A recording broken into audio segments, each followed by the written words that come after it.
ઘણી બધી વાર ન્યૂ મોમને એવું થતું હોય કે આટલું બધું ટ્રાય કર્યા પછી પણ મારું બેબી કેમ રડ્યા કરે છે, આટલું બધું અનકમ્ફર્ટેબલ કેમ છે, પણ શું તમે બેબીને બર્પ કરાવ્યો ખરા?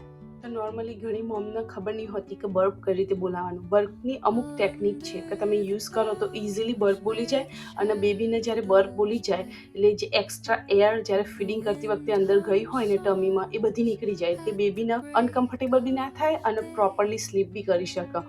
તો અહીં આપણે જોઈશું કે કી બર્પની ટેકનિક અમાર માટે જે હેલ્પફુલ થઈ હતી અમને અને અમે જે યુઝ કરતા હતા. તો એમાં પહેલી ટેકનિક આપણે નોર્મલી બધા કરતા જ હોય કે ફીડિંગ કરાય ને બેબીને પછી એને અપરાઇટ રાખવાનું 15 થી 20 મિનિટ સુધી, કાં તો પછી બર્પ બોલે ત્યાં સુધી. તો જ્યારે બેબીને ફીડિંગ કરાય ને પછી તમે શોલ્ડર આવી રીતે એનું હેડ તમારા શોલ્ડર ઉપર એને રેસ્ટ કરાવો અને બેબીને જેન્ટલી અહીંયા પેટ કરવાનું અને આવી રીતે પેટ કરી જવાનું. તો બેબી અપરાઇટ રહેશે, એના લીધે એના એક્સ્ટ્રા જે એર હોય ફીડિંગ કરતી વખતે આવી ગઈ હોય એ નીકળી જાય. અને અહીંયા અમારી ટ્રીક એવી છે કે કાં તો પછી તમે પેટ કરતી વખતે આમ અપવર્ડ મોમેન્ટમાં 1 અને 2 આ રીતે એમ જેન્ટલ સ્ટ્રોક આપવાનું, પછી ફરીથી પેટ કરવાનું અને પછી 1 and 2. તો આ રીતે બેબીને ફટાફટ બર્પ આવી જશે. નાવ બીજી એક ટેકનિક છે, સેમ જ બેબીનું જે હેડ હોય એને તમારા શોલ્ડર ઉપર રેસ્ટ કરાવવાનું અને પેટ કરવાનું જેન્ટલ.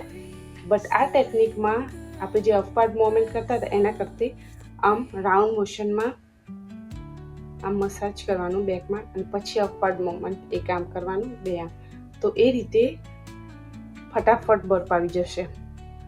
હવે ત્રીજી ટેકનિક છે કે અમુક વાર બેબી એકદમ નાનું હોય, જેન્ટલ હોય, એટલે મોમને કાં તો ડેડને એમને પકડતા થોડી બીક લાગે કે બેબીના હેડ કાં તો બેક કાં તો એને વાગી નહીં જાય કેવી રીતે.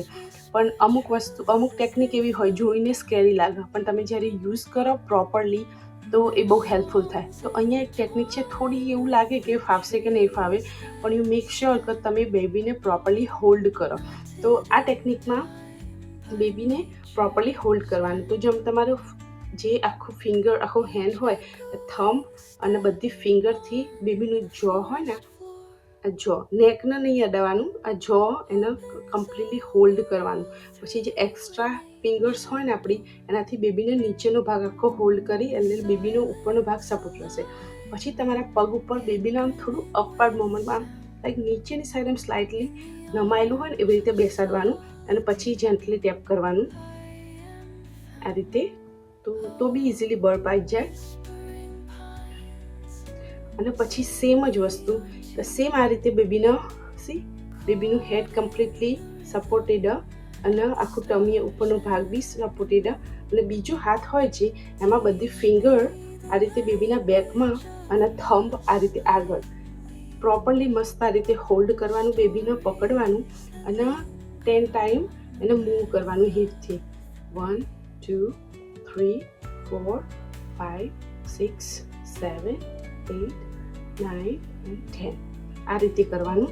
અને પછી તમે ફરીથી બેબીને તમારા પગ પર થોડું સપોર્ટ આપી અને ટેપ કરી શકો. જ્યારે તમે આ કરશો એના લીધે બેબીને બર્પ બી ઇઝીલી આવી જશે. પછી એક બીજી ટેકનિક છે, સેમ જ બેબીને અહીંયા સપોર્ટ કરવાનો અને સેમ જે આપણે કર્યું એ જ રીતે આ બધી ફિંગર અહીંયા રાખવાની, જે થંબ હોય એ ઇનર સાઈડ જાય અને સેમ જ ધીમે ધીમે 1 2 3 4 5 6 7 8 9 10. સો મારી માટે આ ટેકનિક મને બહુ જ યુઝફુલ હતી. એવરી ટાઈમ હું 10 બોલાવું એની પહેલાં બેબીનો બર્પ બોલી જતો હતો. તો તમે આ બધી ટેકનિક ટ્રાય કરી શકો અને જોઈ શકો કઈ ટેકનિક તમારા બેબીને ઇઝી પડે, તમને ઇઝી પડે. આ બધું બર્પની ટેકનિક કાં તો બધું નવું શીખતા હોય ત્યારે મેક શ્યોર કે બેબીને તમે પ્રોપરલી હોલ્ડ કરો. કે કોઈ બી ટેકનિક કાં તો કોઈ હેક કંઈ યુઝ કર્યા પહેલાં મેક શ્યોર કે તમે બેબીને કંઈ હાર્મ ના કરો, લાઈક કોઈ ઇન્જરી ના થાય બેબીને, એ રીતે જોવાનું અને જેન્ટલી ધીમે ધીમે ટ્રાય કરવાની 1 by 1. તો ઘણીવાર ન્યૂ મમ્મી એવી કમ્પ્લેન હોય કે અમે બર્પ બોલાવીએ છીએ ફીડિંગ પછી બી તો બી બેબી અનકમ્ફર્ટેબલ લાગે છે. તો તમે શું કરી શકો કે હાફ ફીડિંગ કરાવવાનું. તો હાફ ફીડિંગ કરાવ્યા પછી બેબીને એકવાર બર્પ બોલાવવાનું પછી બીજું હાફ ફીડિંગ કરાવવાનું. એના લીધે બેબીને જો ઇન બિટવીન એર રહી ગઈ હોય તો એ નીકળી જાય અને પ્લસ બેબી સરખું ફીડ કરી શકે. તો એ પણ તમે ટ્રાય કરી શકો. અને બર્પ બોલાવો એ મસ્ટ છે every time. Even baby bottle feeding કરતું હોય કાં તો બ્રેસ્ટ ફીડિંગ કરતું હોય, કંઈ બી કરતું હોય, કોઈ બી જાતનું ફીડિંગ કરતું હોય, પણ તમે જો બર્પ બોલાવશો એનાથી બેબીને જે એર એક્સ્ટ્રા હોય એ બધી નીકળી જાય. એટલે બેબી જે ક્રાય કરતું હોય એ બી ઓછું થઈ જાય. અનકમ્ફર્ટેબલ બધું ટમીમાં થાય એના લીધે, તો એ બધું ઓછું થઈ જાય. પ્લસ તમે જ્યારે બર્પ બોલાવતા તો મેક શ્યોર કરવાની કે બેબી ફીડિંગ કરી અને પછી બેબીને ડાયરેક્ટલી એના ટમી પર સુડાવવાનું નહીં. કાં તો એને ફીડિંગ કરાયા પછી તમે ટમી ટાઈમ એવું નહીં કરાવવાનું. એનાથી બેબીને અનકમ્ફર્ટેબલ થાય. તો એકવાર બર્પ બોલી જાય પછી એટલીસ્ટ 30 મિનિટ સુધી બેબીને તમે અપરાઇટ રાખવાનું, કાં તો પછી એને હોલ્ડ કરી રાખવાનું.